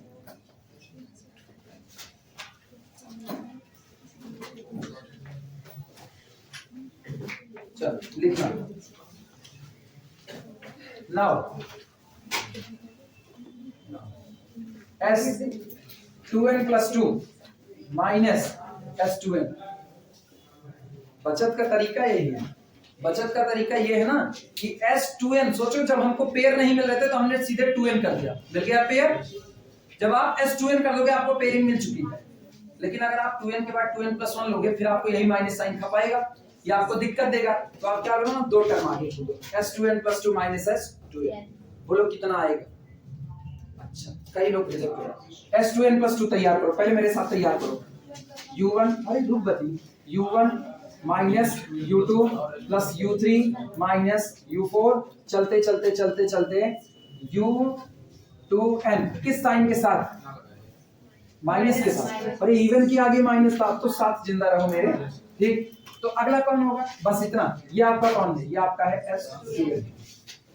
सही है गलत? इसके ऊपर हम लिखा है S2n + 2 this is equal to बोलो U1 और बोलो माइनस U2 और बोलो plus U3 minus U4 dot dot dot dot minus U2n plus U2n + 1 minus U2n plus. सही है गलत? कहाँ पर? अरे हम रुके हैं, हम बाकायदा रुके, तुम लोग सोच लो। इवन वाले पर माइनस बैठा है, तुम चेक करो, जहां इवन सफिक्स है वहां माइनस बैठा है। 2n इवन सफिक्स है ना, क्या बैठा है? 2n में 2 जोड़ो, इवन या ऑड, फिर देखो माइनस बैठा है, और ऑड वाले सफिक्स पर कौन है? प्लस। क्लियर हुआ? अब अपने को करना क्या है? S2n + 2 में से S2n को घटा देना। आओ घटाते हैं, माइनस माइनस प्लस, ये कौन? माइनस, ये कौन? प्लस, चलते चलते ये कौन? प्लस। अब घटाना चालू करो, बोलो S2n + 2 माइनस S2n। देखो उड़ गया, खत्म खत्म खत्म, U2n तक खत्म। कौन आया? U2n + 1 minus U2n + 2। और तुमको पता है UN पॉजिटिव है, पता है कि नहीं? UN पॉजिटिव है और कैसा है? डिक्रीजिंग ऑर्डर में चल रहा है, यानी UN is greater then UN + 1। कौन पहले आया था? ये कि ये? पहले कौन आया? ये। अरे ब्रैकेट बनाना याद आया? ब्रैकेट बनाए थे, तो ये बड़ा है और ये छोटा है, तो कैसा आया? सीरीज कैसी हुई? सीरीज कैसी हुई? S2n + 2 में से कितना घटा रहे? S2n। आपका सम ऑफ पार्शियल सम का जो सीक्वेंस आया, सीक्वेंस S2n, ये सीक्वेंस कैसा है? Monotonically increasing. और साथ ही साथ आपने इसको क्या कहा है? Bounded above. अगर कोई सीक्वेंस, यानी ये sequence of partial sum monotonically increasing और बाउंडेड अबव है, तो ये कैसा होगा? ये कैसा? कन्वर्जेंट है कि नहीं? If a sequence is monotonically increasing and bounded above, then this sequence is convergent। हाँ या ना? मानते हो? तो ये सीक्वेंस आपका कैसा हो गया? कन्वर्जेंट। अगर ये कन्वर्जेंट हो गया तो किसी ना किसी सम पर जाकर के कन्वर्ज करेगा कि नहीं? मान लिया वो सीक्वेंस जहां पर ये कन्वर्ज करता है वो कौन है? S, वो सम S है। तो याद करो कन्वर्जेंसी की डेफिनेशन से, it means the difference between S2n and S is less than कितना? आ गए अपनी जगह पर। चले लिखा जाए, कुछ पल्ले पड़ा 2-4%, कुछ नहीं पड़ा। अरे वो तुम्हारी शक्लें बता रही, तुमको कुछ नहीं ना। अभी खतरनाक वाली सिचुएशन है। अपने को भागना तो नहीं बनता है। रीमान में तुम्हारी हरकतें देख चुके हैं, रीमान में उड़ना चालू हो गए थे, रीमान रोकना पड़ा। इसको नहीं रोक सकते हैं, ये चलेगा ऐसे ही। घबराओ ना, जब तक हम जिंदा हैं तब तक मत घबराओ। मेरे मरने के बाद घबराना चालू करना।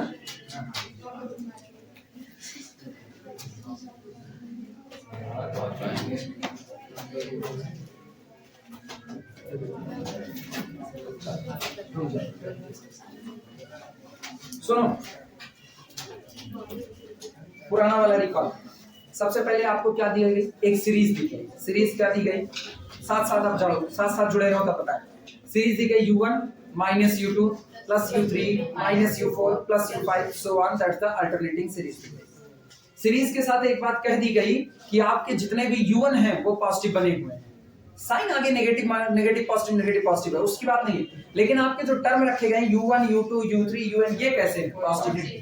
लेबनिट्ज कहते हैं कि अगर आपकी सीरीज को कन्वर्जेंट होना है तो आपकी सीरीज के जो टर्म हैं इनको निकालने जो सीक्वेंस बना वो कैसा होना चाहिए? मोनोटोनिकली डिक्रीजिंग नेचर का। और उसके लिए UN बराबर कितना होना चाहिए? 0 होना चाहिए। यही तो इतनी बात थी। हम क्या करते हैं? हम एक पार्शियल सम का सीक्वेंस बनाते हैं और हम लेबनिट्ज की कंडीशन को ध्यान में रखते हैं। हम ये काम करते हैं कि हम पूरी सीरीज में से U1 U2 U3 इन लोगों को देखते हैं और इनसे हम लोग एक पार्शियल सम का सीक्वेंस बनाते हैं। ये सामने लिखा गया है। हम शुरुआत में 2n टर्म को जोड़ देते हैं। टू एन टर्म को इसलिए जोड़ रहे हैं ना क्योंकि मुझको ब्रैकेट बनाने में आसानी हो जाए। अगर हम एन टर्म को जोड़ते हैं तो मुझको नहीं पता है एन इवन है या ऑड है, तो हम पेयरिंग नहीं कर पाएंगे। तो हम पेयरिंग इतना करते हैं, हमको ये पता अगर इवन लोग मौजूद हैं तो उनका पेयर बनाया जा सकता है, ऑड लोग मौजूद हैं तो उनके पेयर को बनाने में एक आदमी छूटेगा। यही तो बातें होती हैं। अगर 15 लोग मौजूद हैं तो क्या आप उनका जोड़ा जोड़ा बना सकते हो, उनकी टीम बना सकते हो कि एक टीम में 2 आदमी रहे? नहीं। 14 लोग तो पेयरिंग में आ जाएंगे लेकिन एक आदमी छूट जाएगा, दिक्कतें आएंगी कि नहीं? लेकिन अगर आपको 20 आदमी दिए जाए और कहें कि 20 आदमियों का जोड़ा जोड़ा बना दो, तो आप पर जोड़े में 2 आदमी रख करके टोटल 10 लोग बना दोगे, मतलब 10 आप ब्रैकेट तैयार कर चुके हो। तो इसीलिए हम क्या करते हैं, हम अपने सीक्वेंस को अपने हिसाब से, ये चूंकि अल्टरनेटिव टर्म की सीरीज है, हम इसको अपने हिसाब से जैसा चाहे वैसा ढाल सकते हैं।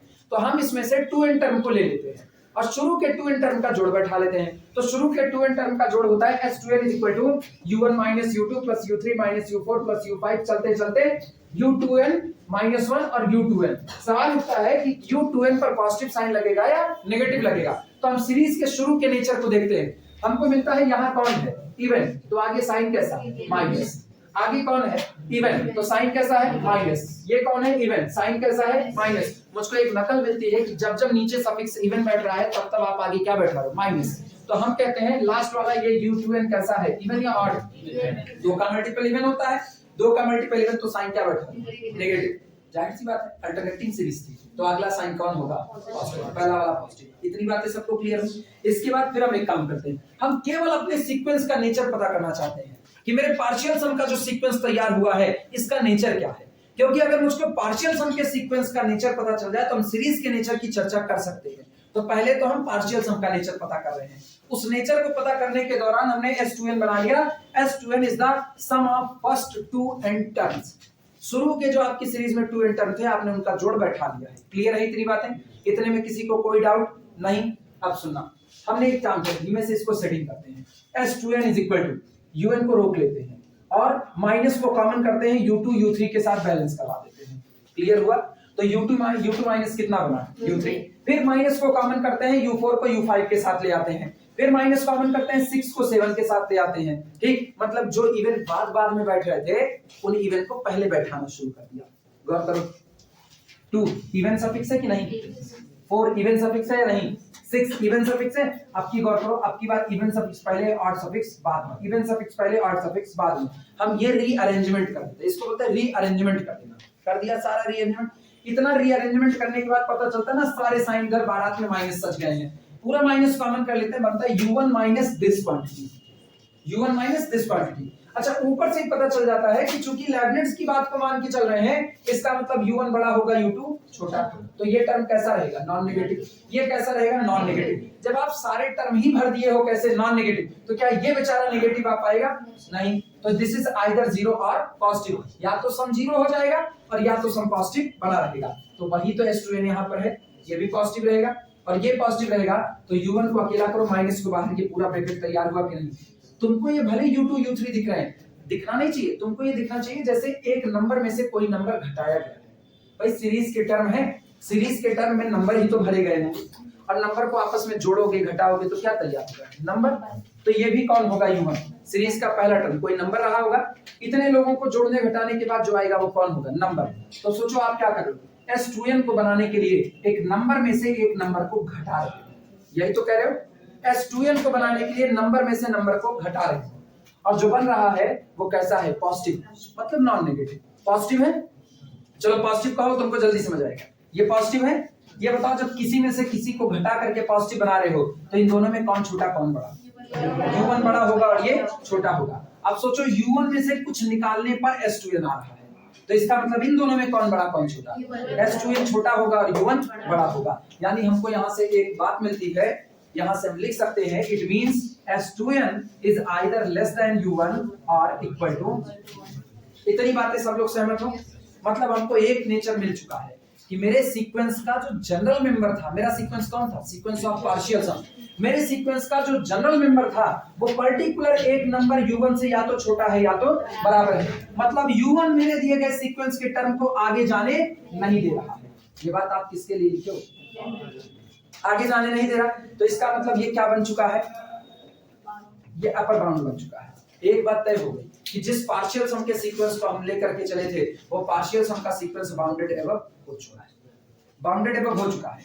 सवाल उठता है अगर वो इंक्रीजिंग और हो जाए तो हर मोनोटोनिकली इंक्रीजिंग और बाउंडेड एबव सीक्वेंस कैसा होता है? कन्वर्जेंट। मतलब मेरा पार्शियल सम का सीक्वेंस कैसा हो जाएगा? कन्वर्जेंट। फिर हम सीरीज की कन्वर्जेंसी की बात कर सकते हैं। तो हम इसके मोनोटोनिकली इंक्रीजिंग नेचर को पता करें। हम कहते हैं S2n जो हमारा जनरल सीक्वेंस है ये कैसा हो गया? बाउंडेड एबव हो गया। तो सवाल तो फिर वही था, हम माइनस प्लस के दायरे में फंस चुके थे। तो हम एक काम करते हैं, हम इवन की ही चर्चा करते हैं। हम अपनी सीरीज में शुरू से लेकर के 2n टर्म को बटोरते हैं और फिर हम अगला एक और सम उठाते हैं। सीक्वेंस ऑफ पार्शियल सम पहचाना, पहला कौन है? S1, दूसरा कौन है? S2, तीसरा कौन है? S3, चौथा S4। इस तरीके से चलते चलते कौन आया? Sn। लेकिन Sn मेरे किसी मतलब का नहीं है, इसलिए नहीं है ना क्योंकि ये अपना नेचर सही सलामत नहीं बता रहा।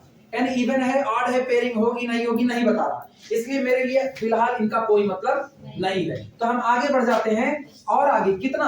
n तक तो ऐसे आए थे, n और आगे बढ़ गए, कहां तक पहुंच गए? S2n तक पहुंच गए। क्लियर है? अगर कोई सीक्वेंस इंक्रीजिंग नेचर का रहा होगा ना तो इंक्रीज ही करता रहेगा, डिक्रीजिंग का रहा होगा तो डिक्रीज ही करता जाएगा, दोहरा नेचर नहीं रह सकता है। ठीक, इसका मतलब इसके जस्ट बाद कौन आएगा? इसके जस्ट बाद S2n + 1 और इसके जस्ट बाद 2n + 2 और ये सीक्वेंस ऐसे चलता रहेगा। मुझको नेचर ही तो पता करना था, इंक्रीजिंग होगा या डिक्रीजिंग। तो हम क्या करते हैं? S2n + 2 में से S2n को घटा देते हैं। ठीक, ये बाद वाले टर्म में से पहले वाले टर्म को क्या कर दिया? घटा दिया। तो सोचो S2n + 2 में से आप घटा रहे हो किसको?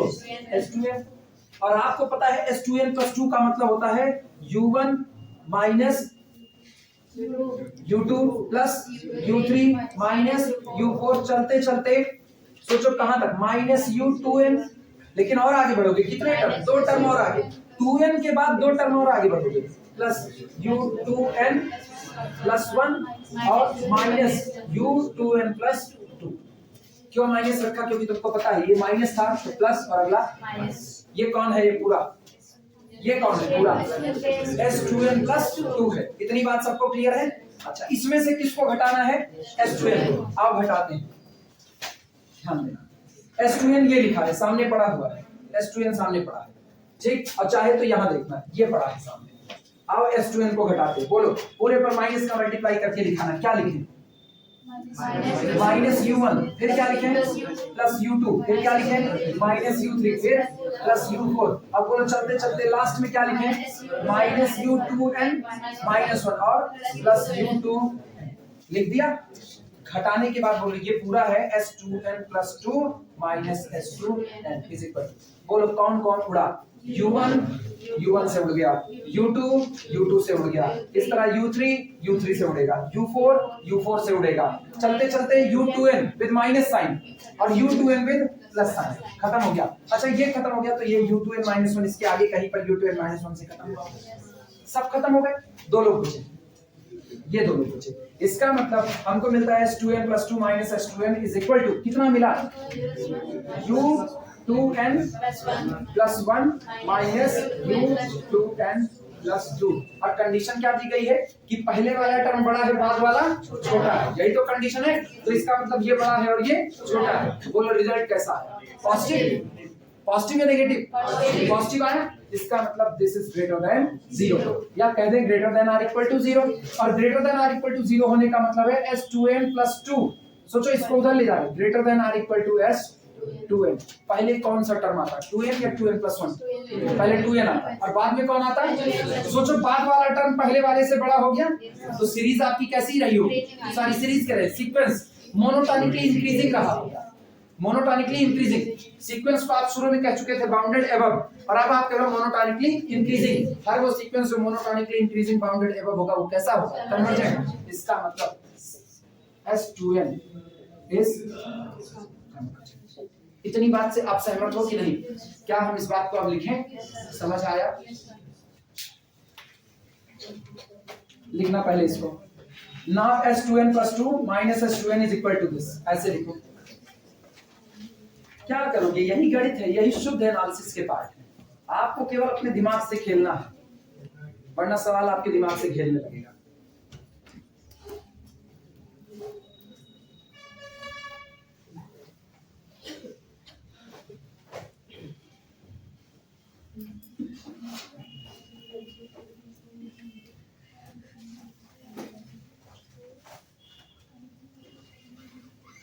ठीक है, कल तुम लोगों को आराम देंगे, परेशान ना हो। नहीं, कितना थकने के बाद तुम लोग फिर पता चलेगा पूरी सीरीजें बंद कर दोगे ना, सब कुछ समझ आएगा नहीं। नहीं, आराम देना पड़ेगा तुम लोग आप फ्रस्ट्रेट हो रहे पूरे तरीके से ना। फर्स्ट ईयर में आने के बाद, अच्छा फर्स्ट ईयर में भी अभी आधा फर्स्ट ईयर, पहला सेमेस्टर है ना, फर्स्ट ईयर में भी आधा फर्स्ट ईयर और खतरनाक बात लिखना। चलो लिखो, this implies that sequence S2n is monotonically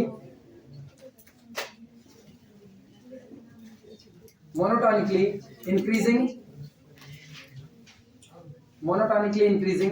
and bounded above अरे घास काटने का भी कोई मतलब नहीं है ना, हम पढ़ाते जाए तुमको पल्ले नहीं पड़ रहा है, बीटा गामा फंक्शन से त्राईमान करके उठे, यहाँ आ गए हाय माई हाय पप्पा, is monotonically increasing and bounded above.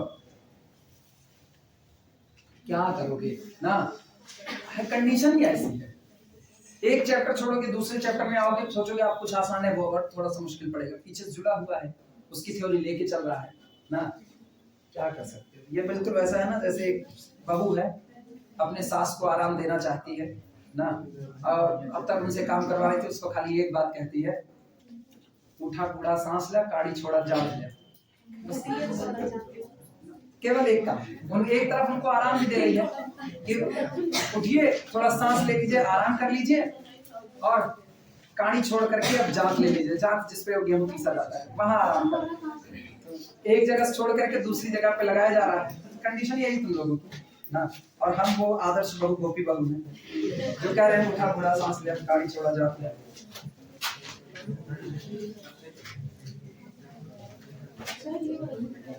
हाँ कौन सा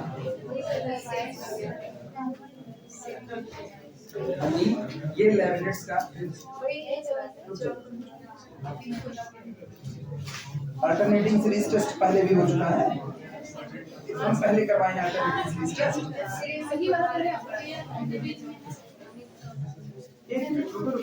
वीडियो रुको, ऐसा कैसे हो सकता है, मेरी याददाश्त इतनी कमजोर है।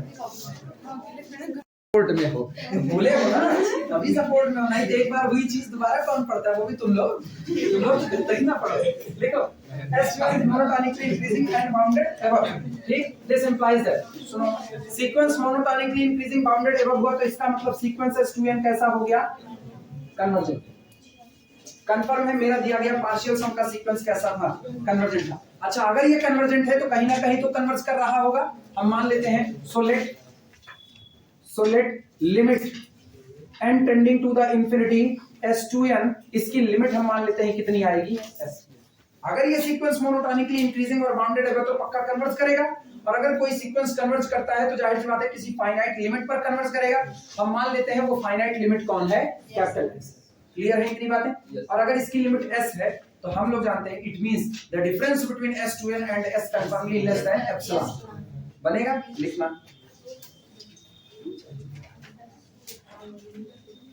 एक चीज अपने को अब और दिखानी पड़ेगी, सुनो, S2n के रास्ते आए हैं, अगर हमको ये कहना है कि मेरा पूरा सीक्वेंस S पर कन्वर्ज कर रहा है, अगर मुझको ये कहना है कि मेरा पूरा दिया गया है इस पार्शियल सम का सीक्वेंस S पर कन्वर्ज कर रहा है, तो हमको सिर्फ इतने से काम नहीं चलेगा, हमको ये कहना पड़ेगा S2n converges to the L, converges to the S, S2n+1, मतलब इसके जस्ट बाद वाला जो होगा वो भी कन्वर्ज कर जाए किस पर, S पर, तब आप कहोगे कि आपका पूरा का पूरा सीक्वेंस कहां पर कन्वर्ज करेगा, S पर। एक जनरल टर्म कहीं पर कन्वर्ज करता हुआ दिखाओ कि S2n n tending to infinity पर S पर कन्वर्ज किया, काम वहीं खत्म नहीं हुआ, अब आप ये भी दिखाओ कि S2n+1 as n tending to infinity ये भी कन्वर्ज करेगा किस पर, S पर, तब आप कहोगे कि मेरा पूरा दिया गया सीक्वेंस किस पर कन्वर्ज कर जाएगा, S पर कन्वर्ज कर जाएगा।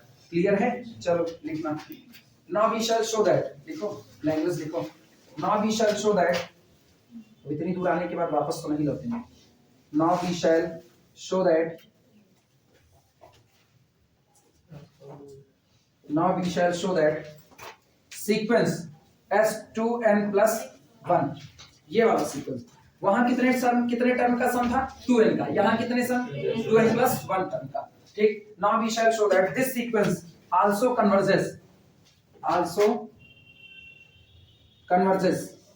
ये सीक्वेंस भी कन्वर्ज करेगा, also converges to same limit s, to same limit s।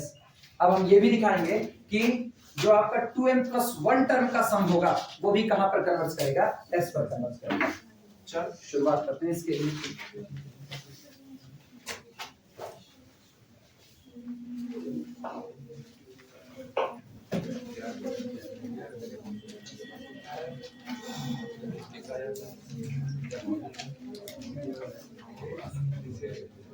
चलें लिखा जाए। ये बताओ, दिमाग से सोच करके जवाब देना। इधर इधर वापस वापस वापस।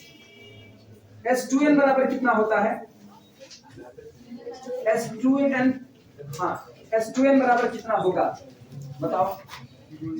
अच्छा इसको नहीं तो इसको बताओ, S2n+1 बराबर कितना होगा? S2n+1 कितने टर्म का सम है? कितने टर्म का सम है? 2n+1। मतलब पहले 2n टर्म जोड़े गए होंगे, उसमें एक टर्म और जोड़ा गया होगा। बोलो शुरू के 2n टर्म जोड़े गए होंगे तो कौन बना होगा? S2n बना होगा। तो S2n+1 is equal to S2n, और फिर एक टर्म और जोड़ा गया होगा। कौन जोड़ा होगा? Plus U2n+1। आया ना? लिख सकते हैं। तो S2n+1 is equal to S2n+U2n+1। Note करो। सवाल पूछ सकते हो, प्लस साइन लगाए कि माइनस लगाए, कैसे जाने? मेरे ख्याल से नहीं पूछना चाहिए। ये हाँ कौन है? ये आठ है, तो साइन कैसा बनेगा? बस। अब पूरे साइड पर लिमिट काट दो, पूरे पर लिमिट अप्लाई करो। दिस इंप्लाइज दैट, यही शुद्ध एनालिसिस है। इसमें समझने में वास्तविकता में आपको खोपड़ी खपानी पड़ती है। Limit n tending to infinity S2n+1 is equal to limit n tending to the infinity कितना? S2n is equal to plus limit n tending to the infinity U2n+।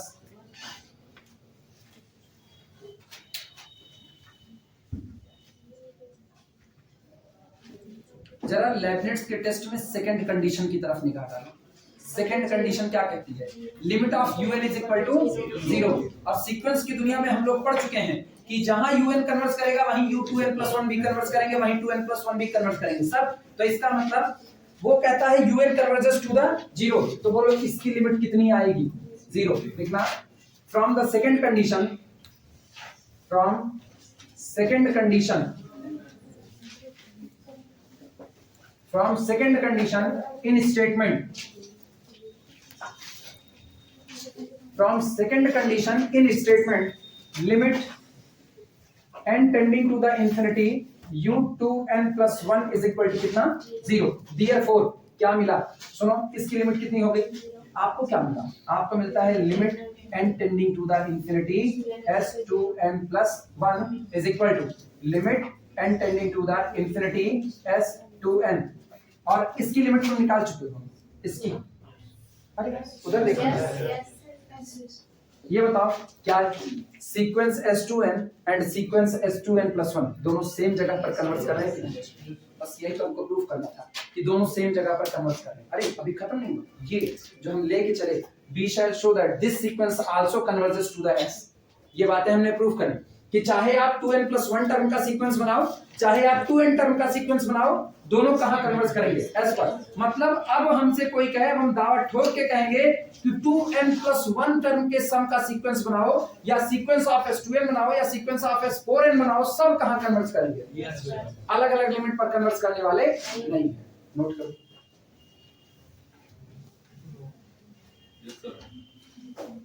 अब हम एप्सिलॉन वाली कंडीशन अप्लाई कर रहे हैं। बस खत्म हो गया, बस 3 से 4 लाइन और चल रहा है, खत्म।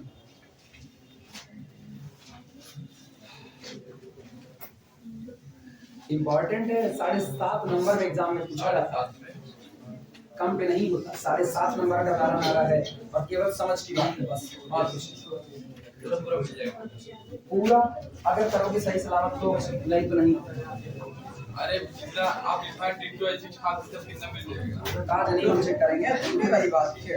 लिखना therefore for given epsilon greater than 0, therefore for given epsilon greater than 0 there exist, जहां मौजूद होंगे positive integers, positive integers m1 and m2 such that, इसलिए किसी छोटे से भी छोटे नंबर एप्सिलॉन ग्रेटर देन 0 के लिए हमको यहाँ पर पॉजिटिव इंटीजर मौजूद होंगे और वो ऐसे होंगे कि हम लिख सकते हैं the difference between s2n minus s confirmly less than epsilon for all का थीटा में है 2n ना, तो 2n से आगे बढ़ना है, तो 2n ग्रेटर देन m1।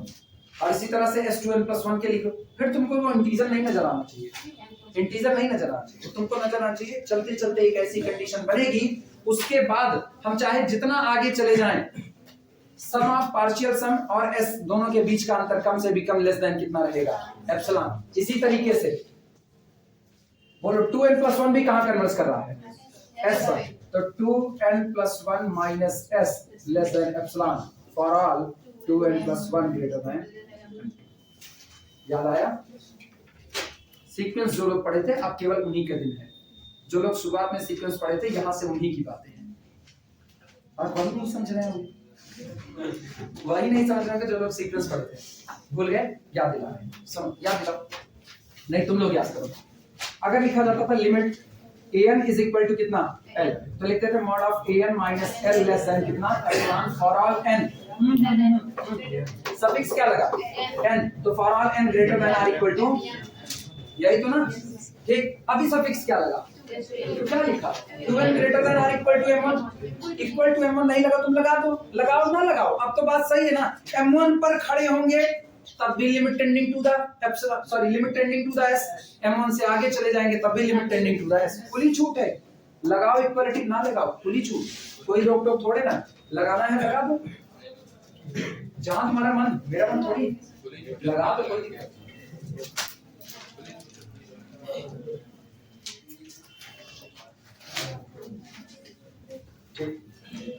अब सुनो, ये बताओ, तो इधर अपना सीक्वेंस देखो, यहाँ थे S1, यहाँ आए S2, यहाँ आए S3, चलते चलते दोनों ही सीक्वेंस एक ही लिमिट पर कन्वर्ट कर रहे हैं, एक ही लिमिट पर, यहाँ आए S2n और यहाँ आ गए S2n+, हाँ है ना, कह रहे हैं आप S2n की बात करो, S2n और लिमिट के बीच का डिफरेंस लेस देन कितना है, एप्सिलॉन। मतलब इस पूरे सीक्वेंस में चलते चलते चलते चलते एक जगह ऐसी आई m1 जिसके बाद आप चाहे जितना आगे चले जाओ, S2n के और आपकी लिमिट s के बीच में ये जो अंतर नजर आया ये लेस देन कितना है, एप्सिलॉन। फिर आप यही बात कहे किसके लिए, S2n+1 के लिए, कि चलते चलते चलते चलते एक कंडीशन ऐसी आई, कौन सी, m2, कि उसके बाद हम चाहे जितना आगे चले जाएं, S2n+1 और s के बीच का अंतर लेस देन कितना बना रहा है, एप्सिलॉन। ये बताओ m1 और m2 में, अभी फिगर में m1 और m2 में बड़ा कौन नजर आ रहा है, जो बाद में है, रियल नंबर की लाइन पर जो बाद में है वो बड़ा होगा, तो क्या m2 बड़ा नजर आ रहा है, तो इसका मतलब ये हुआ कि आप दोनों में जो बड़ा है उससे आगे चले जाओ तब पर भी अंतर लेस देन कितना बना रहेगा, एप्सिलॉन बना रहेगा। ये बताओ, हम यही बात कह रहे हैं खाली कि जब हम 10 कदम यहाँ से चलते हैं, इत्मीनान सुना, अगर हम 10 कदम यहाँ से चलते हैं तो 10 कदम के बाद 11वां कदम चलते ही हम इस दीवार को छू सकते हैं, 10 के बाद 11वां कदम चलते ही हम इस दीवार को छू सकते हैं, कह दिया। फिर हम ये कह रहे हैं कि अगर हम यहाँ से चलते चलते 10 कदम तक चलते हैं, सॉरी 11 कदम चलते हैं, तो 12वां कदम चलते ही हम इस दीवार को छू सकते हैं, कहे कि नहीं, तो दोनों में बड़ा कौन, 11वां कदम और 12वें कदम में बड़ा कौन, 12वां, यानी 12वें के बाद भी क्या हम इस दीवार को छू पाएंगे कि नहीं छू पाएंगे। तो सीक्वेंस में चलते चलते हम एक जगह पर पहुंचे, कहां पर, m1 पर। जब हम m1 पर पहुंचते हैं तो इनके बीच का अंतर लेस देन कितना होता है, एप्सिलॉन। और जब हम m2 पर पहुंचते हैं तो इनके बीच का अंतर लेस देन कितना होता है, एप्सिलॉन। तो m1 m2 में जो बड़ा होगा हम उससे भी आगे निकल जाएंगे तब भी तो इनके बीच का अंतर लेस देन एप्सिलॉन बना रहेगा कि नहीं, कंफर्म हुआ। तो m1 और m2 में जो बड़ा होगा ना उसको मैक्सिमम मान लेते हैं स्मॉल m, क्योंकि आपको दो अलग अलग कंडीशन को एक जगह पर बात करना है। आई बात समझ में,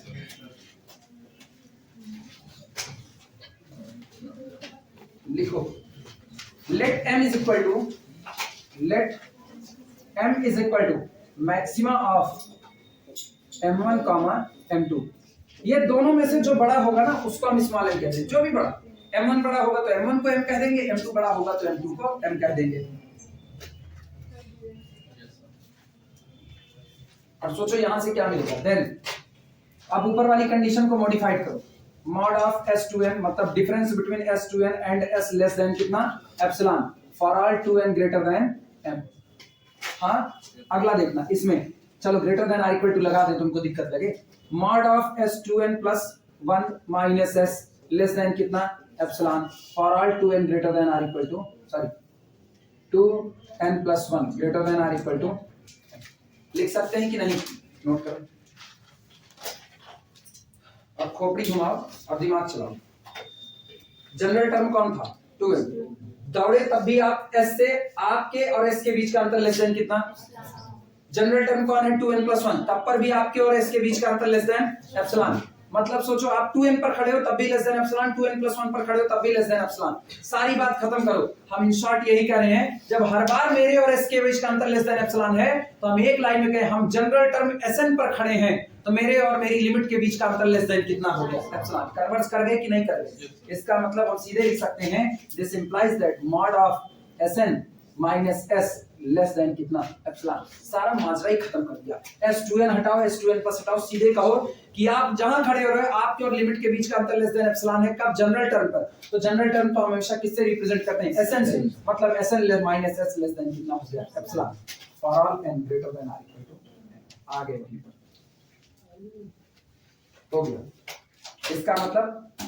इसका मतलब सुनो, इसका मतलब sequence of partial sum is convergent. और याद करो शुरू में, if the sequence of partial sum is convergent then our series is also convergent, होगी इसका।